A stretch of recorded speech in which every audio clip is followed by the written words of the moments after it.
Good morning sa lahat. Tara mag-layout and design na tayo ng ating prayers for the GC guys. Mabilis lang ito. At nagawa na naman natin, so basahin na lang natin. Open natin yung ating file sa Docs Apps 2024 December prayers for the GC. Pindutin yung lapis dyan. Scroll down tayo. Ilang araw na lang guys. Isang araw na lang. Bagong taon na. Have a prosperous new year. Okay. 30 December 2024 from Family GC. Ang ating font is kabisado ko na agad to pag ganitong comforta to. Ay, Comic Sans MS pa. Tingnan natin. O, sabi na Comic Sans. Pagka ganyan kasi ang font niya guys is kabisado ko na agad. Comic Sans MS size 12, text color ay blue, highlight color is orange. Naka-bold lang yan. So, X na natin yung ating format menu. Basahin ko lang 30 December 24 from Family GC. Yung mga gustong sumali sa Family GC guys, pakikontak yung aming founder, Harry B. De La Cruz, or yung mga admins ko, Founder Muti, Admins Roger Pacatang, Aileen Samurin, Aiki Akma, Sarah Golingana, Nay Elsa sa Amerika, ang inyong lingkod, Ralph Lion Pagobo Vlogs. Paki-subscribe na rin sa kanilang mga YouTube channel, paki-like and share na kanilang mga video. And yung mga gustong sumali sa Family GC guys, paki-add nyo lang dyan and then i-confirm na yan ng mga admins. Tinuruan nga pala ako kung paano magbasa ng ng proper na ganyan daw dapat. Hindi yung sobrang lapit, dapat ganyan. Tsaka tinuruan din ako na dapat daw pag mag-edad tayo ng more than 50 na, need na natin na magpa-regular check-up sa mata. Kasi daw yung, parang yung pinaka natin is, kung mayroong nakabara, tatanggalin, ganun.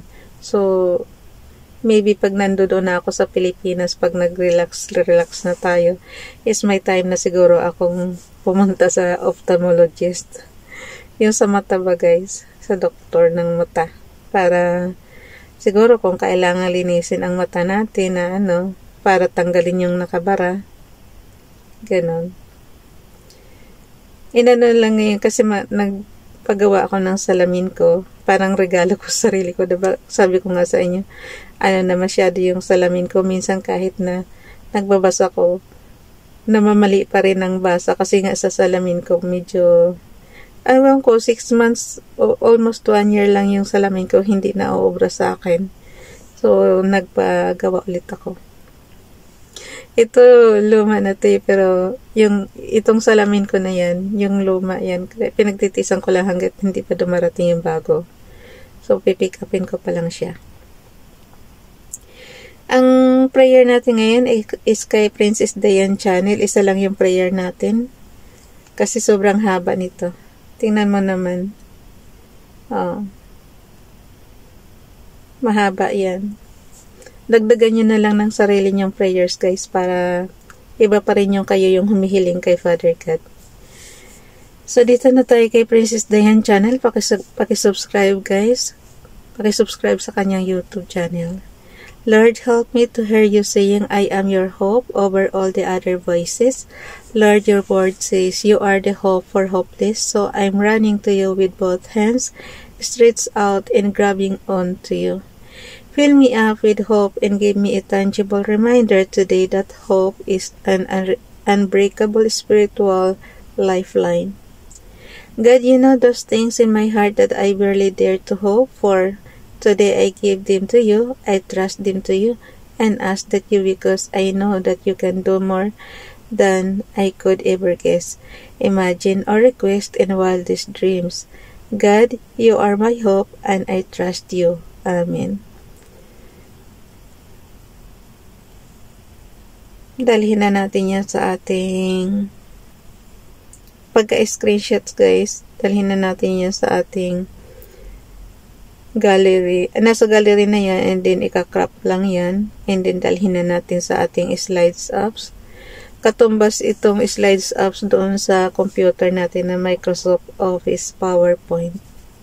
Yung pang presentation talaga to. So, kaya nyo gumawa dito. Kahit nga calling card, kaya nyo rito sa cellphone na to. Kasi more on text lang naman yung calling card, diba? Konti lang naman yung design nun.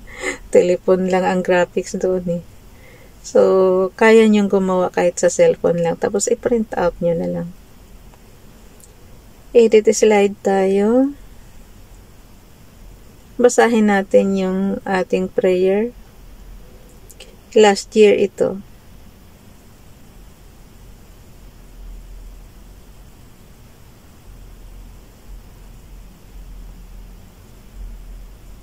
Yung 2022 pa nga itong kay Pralpo.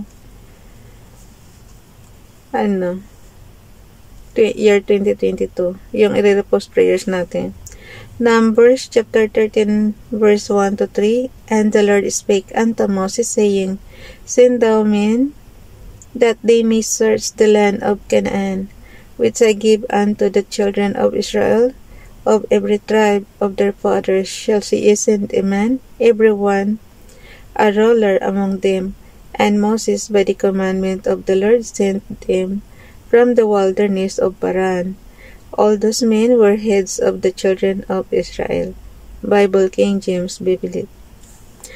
Dito talaga ako, guys, parang sabi ko, Father God, napaka-komplikado naman yan. Ayoko naman yung halimbawa sa generation natin ngayon, di ba? For example lang, may pupunta na isang katulad nung sinakop tayo ng mga Kastila, di ba? Pupuntahan tayo, tapos aakuin na nila yung yung ating bansa na ilalim ng kapangyarihan nila. Parang nakaka-unfair naman ng mga nakatira na doon mismo. Parang napaka-unfair na may biglang lulusob sa'yo, tapos pag natalo ka, syempre kanila ka na. Ito yung sabi ko, ito yung kwento sa Bible na parang sabi ko, Father God, yung ipinangako mong lupain sa mga yung katulad nga sa Israel.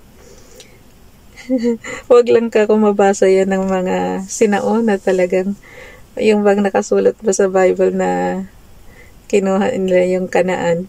Huwag lang ka ako yan mabasa ng mga ninonong pa. Sasabihin, inano nyo lang pala yan Umaga sa kung sa generation natin ngayon, kasi di ba binibili ang lupa. Kung nakuha lang nila yan kasi binigay nga ni Father God. Tapos sabihin, paano naman yung mga datihang nakatira? Yan talaga lagi kong tinatanong sa lupang pangako. Ewan ko ba bakit nung araw uso yung sasakopin ka. Katulad tayo sa Pilipinas, di ba? Yung Spanish, kung sakopin tayo is almost 400 years. Tapos sumunod naman Amerikano ang sumakop sa atin. Sumunod naman Japan. So sumunod Amerikano ulit. O diba? Dapat hayaan nyo hayaan na sa malaya ang bansa. Huwag nang gigirahin, tapos pag nalupig isasakopin na, diba? Ayoko ng ganyan. How I wish lang na wala bang gulo ba. Kasi kung gusto niyo ng lupa, bumili kayo ng lupa. Huwag kayong mananakop.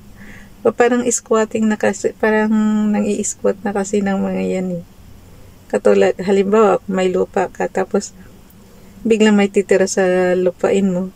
Parang ini-squat yung lupa mo, diba? Ano ba yan? Napunta na tayo sa ganyan. Okay, basta kayo makipag-usap kay Father God.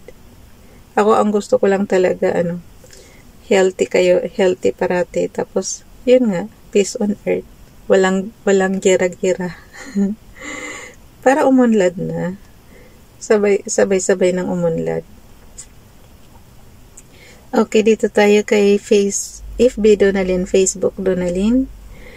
Have a wonderful day. Every morning brings you new hopes and new opportunities. Make it work. Good morning, enjoy, and keep safe. Okay. Saan nyo to kinuha? Hindi ko na wala naman yatang nakalagay. Dito naman tayo kay Esperanza Tintero Gutierrez. Napakaliit guys, kaya kailangan mong i-zoom. Mga ka-GC ko, i-zoom nyo na lang ha. Good morning. God is our perfect guide in life. His strength overcomes our weaknesses.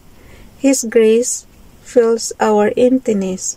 His presence overcomes our loneliness. His shoulders carry us through life's difficulties.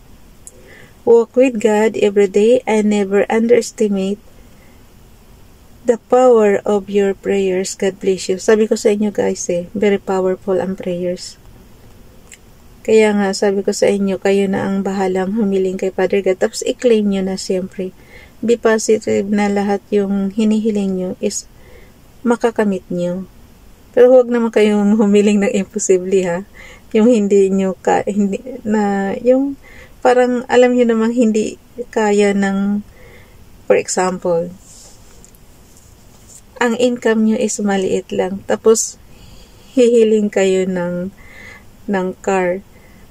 So maybe that is the yan yung long term na prayer.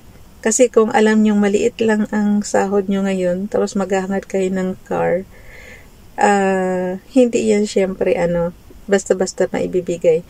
Kumbaga sa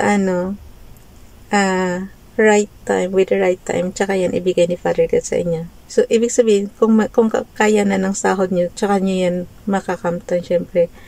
Or, kung hihilingin man yan, kung maibibigay man yan kaagad-agad ni Father God sa inyo na alam nyong imposible sa sahod nyo, gagamit si Father God ng tao para maibigay yan sa inyo. So, kumbaga sa through donation, ganyan, through bigay. Yan yung ibig sabihin dyan.